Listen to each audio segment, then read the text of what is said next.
El trastorno de identidad disociativo, más conocido como trastorno de la personalidad múltiple, ha inspirado muchas historias y un gran halo de misterio envuelve este problema. Resulta complicado imaginarse a un individuo con más de una personalidad conviviendo en su cuerpo y mente. Sin embargo, existen muchos casos documentados y estudios que tienen como objetivo asegurar la veracidad de este trastorno de la personalidad. El manual diagnóstico más utilizado en todo el mundo, el ya conocido DSM, recoge los síntomas de la personalidad múltiple bajo el nombre de trastorno de identidad disociativo. Por lo que podemos afirmar que hay un relativo consenso en la comunidad psicológica que afirma la existencia de dicho trastorno. Al igual que ocurre con la esquizofrenia o el trastorno bipolar, se deben cumplir una serie de síntomas para poder realizar un correcto diagnóstico de personalidad disociativa. Debemos tener en cuenta los siguientes criterios. Alteración de la identidad propia. Dicha alteración se define por dos o más personalidades definidas y relativamente estables en el tiempo. Estas personalidades pueden ser percibidas por la familia y por el propio individuo. Lagunas mentales recurrentes y lapsos de memoria durante actos cotidianos, recuerdos reprimidos y olvidos sobre información personal. Los síntomas de la personalidad disociativa causan malestar e incapacitan a la persona que los padece en sus áreas sociales, personales o laborales.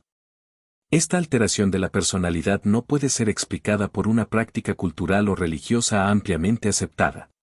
Los cambios en la personalidad no se pueden atribuir a los efectos que tienen en nuestro cuerpo ciertas sustancias o enfermedades médicas. Trastorno de personalidad múltiple, cambios físicos. Más de una película ha influenciado enormemente en la imagen que tenemos de este trastorno. Existe una idea muy aceptada y es que, como ocurre con el protagonista de Múltiple, las personas con trastorno de identidad disociativo experimentan cambios físicos según la personalidad que aparezca en el momento. Cuando estas otras personalidades toman el control, a menudo hablan con un vocabulario diferente y los gestos también difieren. En algunos casos, una personalidad también puede adquirir ciertos hábitos que la otra no presenta, como fumar o volverse violenta. En el cambio de una personalidad a otra, es posible que se experimenten otros síntomas. Algunas personas pueden tener ansiedad debido al miedo que les causa un cambio de personalidad. Otras pueden enojarse mucho o volverse violentas. Otras podrían no notar o recordar estas transiciones en absoluto, aunque otra persona podría notarlas. Es posible que aparezcan personalidades específicas en respuesta a ciertas situaciones. Estos síntomas pueden causar una angustia significativa a una persona y perturbar su capacidad de vivir su vida normalmente. Otros síntomas pueden incluir amnesia, pérdida del sentido del tiempo, entrar en un estado de trance, experiencias extracorpóreas o despersonalización. Participar en conductas que son inusuales para la persona. Alteración del sueño.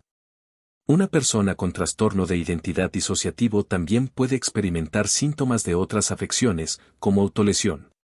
Un estudio señala que más del 70% de las personas con trastorno de identidad disociativo han intentado suicidarse.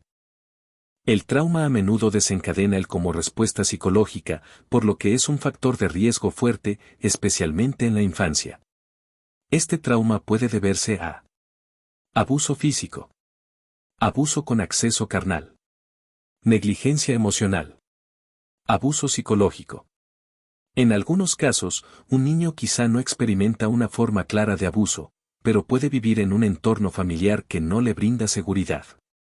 Por ejemplo, puede vivir con padres muy impredecibles y empezar a disociarse en respuesta al estrés que le causa. El trastorno de identidad disociativo puede aparecer junto con otros trastornos. Esto significa que varios trastornos de salud mental podrían surgir de la misma causa. Otros trastornos comunes que pueden ocurrir junto con el trastorno de identidad disociativo incluyen trastorno de la personalidad límite, depresión, trastorno de uso de sustancias, trastorno por estrés postraumático, trastornos de la alimentación, ansiedad, Trastorno obsesivo-compulsivo. Se necesita tiempo para diagnosticar el trastorno de identidad disociativo. El diagnóstico erróneo es común, y los médicos necesitan observar los síntomas de una persona y descartar otras afecciones. Para hacer un diagnóstico apropiado, los médicos necesitan ver las diferentes personalidades y cómo afectan a la persona. El tiempo también es un factor importante para ver la escala completa de los síntomas. Esto se debe a que las personas que buscan ayuda para trastorno de identidad disociativo comúnmente presentan síntomas relacionados con otras afecciones de salud mental.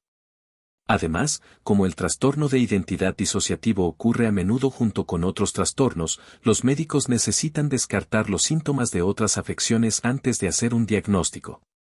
Por ello, es posible que primero receten terapias o medicamentos para tratar estas afecciones. No existe ningún medicamento específico para el trastorno de identidad disociativo. Los planes de tratamiento manejan cualquier afección que ocurra junto con el trastorno de identidad disociativo, y pueden combinar la psicoterapia con cualquier medicamento necesario para ayudar con los síntomas.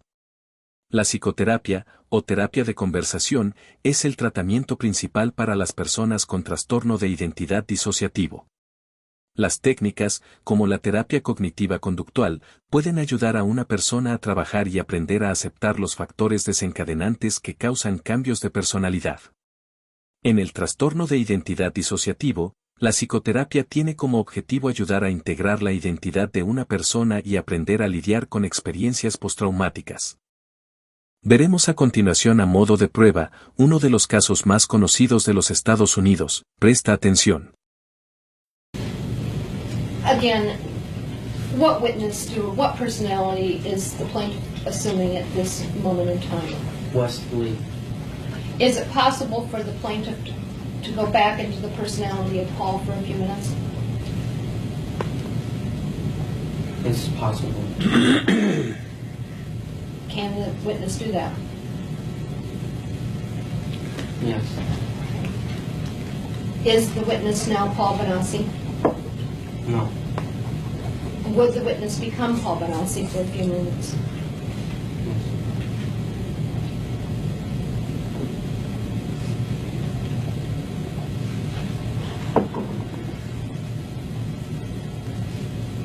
Paul? Yeah. Okay. Is Paul Benassi now the witness? Mm-hmm. And Paul Benassi has been sworn to tell the truth. Is that your understanding, Mr. Benassi? Yes. Mr. Benassi, I asked you a series of questions prior to the time that we took a break.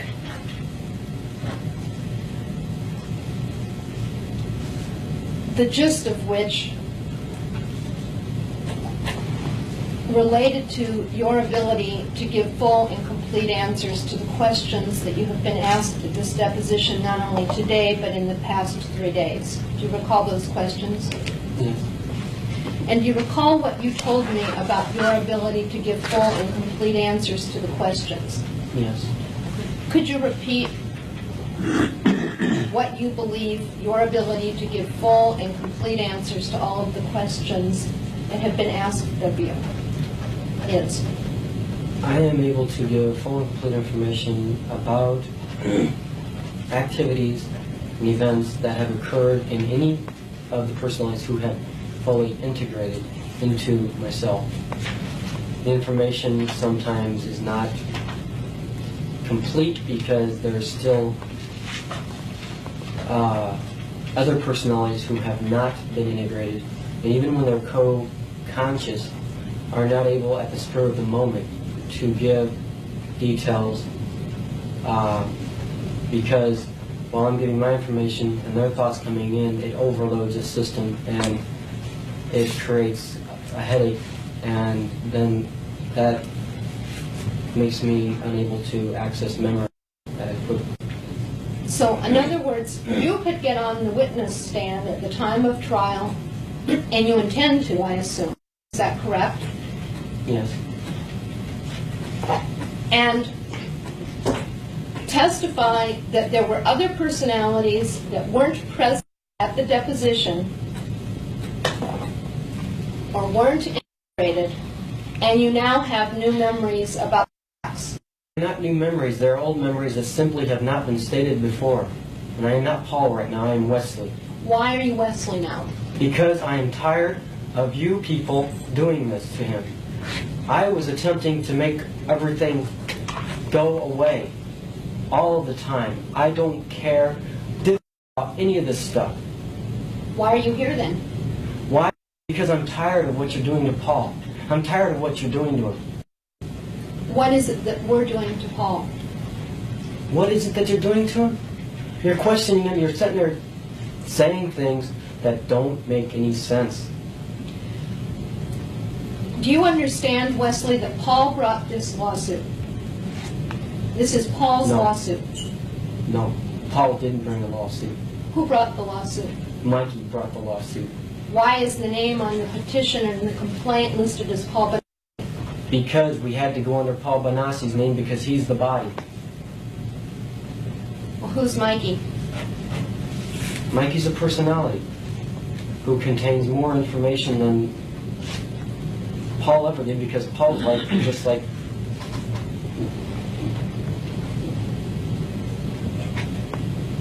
nothing. So the defendants and the jurors are not going to be able to rely on the reliability of what Paul's told us? Yes, they are. What I'm saying is that Mikey is the one who, in fact, started relating memories in 1986. He is the one who went to NPI. He is the one who started telling the police everything. That is why, from 1986 till the time I graduated, people called me Mike and not Paul. Paul couldn't understand why people called him Mike. But Paul's information that he has given is true and is accurate because he has gotten all the information from the other personalities that have been integrated with him. They have not integrated with Mikey, with him. If Wesley contains all of the memories, why hasn't Wesley been present to testify so that there could be a complete record in this case? Why? Like I said, I didn't want anything to do with this. But Until today, I was totally against him. I was totally against Paul, against Mikey. I hated what they were doing. How do you think it makes me look to sit there and remember that I was a prostitute, to remember that I used drugs, to remember that I did those things? I don't like to remember those things. I don't want to bring those up. That's why I have tried to destroy them. have you tried to keep them from remembering all of the facts and events as they occurred? I've attempted in the past, but normally I just let it go anymore.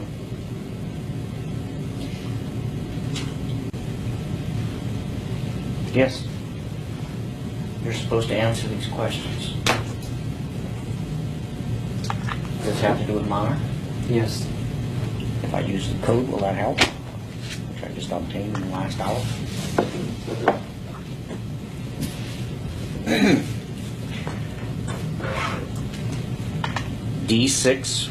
D6413782, program XPY Eagle Alex Hope.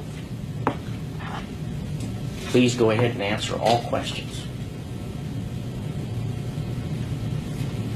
I was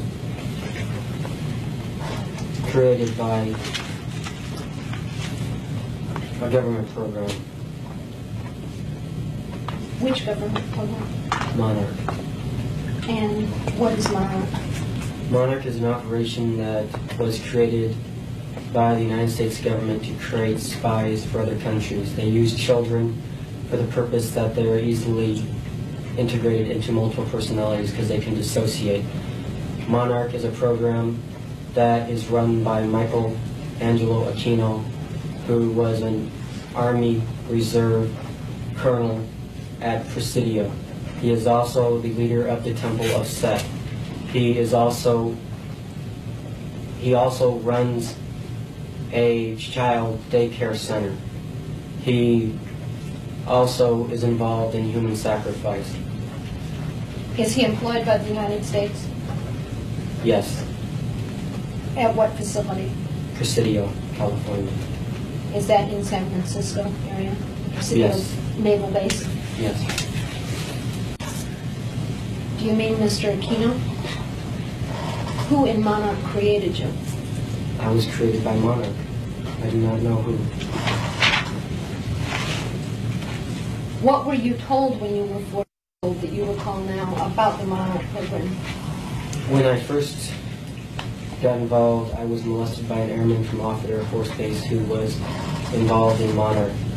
His job was to recruit kids from the local neighborhood who he could make dissociate by doing traumatic things to them at a very young age. Later on, when they get to school age, they would simply pick me up at school, and I would simply miss a day or two for training. Now, is it your testimony that there was a United States plan or plot which intended to create multiple personality syndrome or dissociative personalities in children? Yes, to my knowledge. And that you were a victim of a plot of the United States, and that that's when your multiple personalities first began to develop? Yes.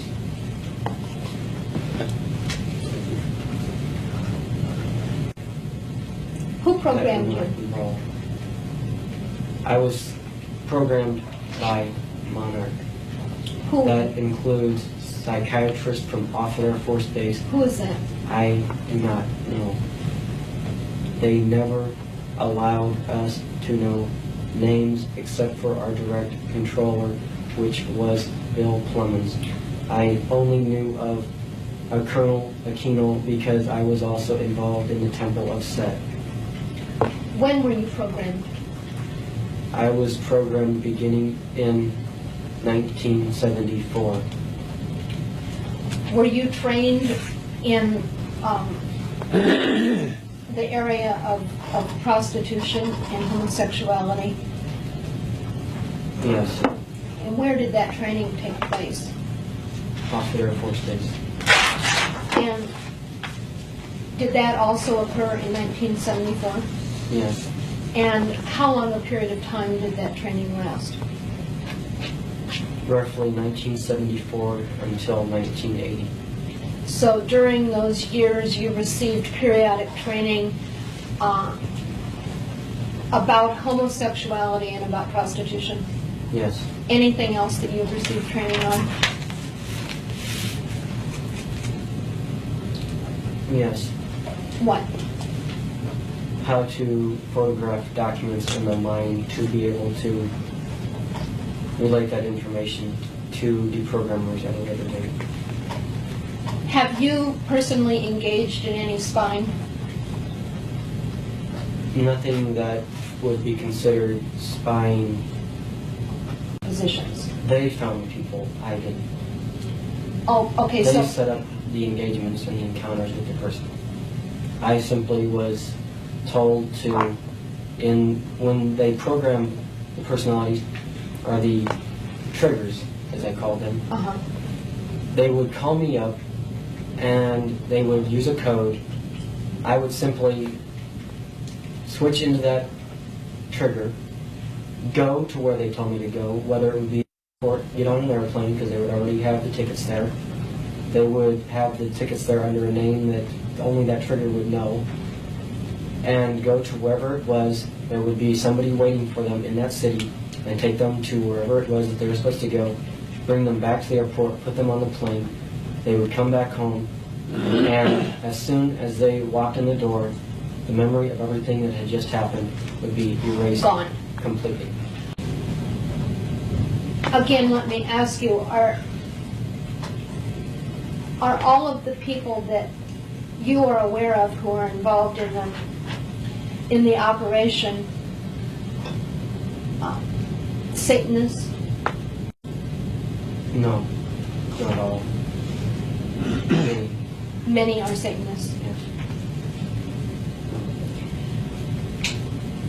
Do you have any knowledge about whether the Monarch operation involves a United States sponsorship, or whether it's just simply coincidental that many of the members of Monarch happen to be working for the government? I am not aware of Monarch's true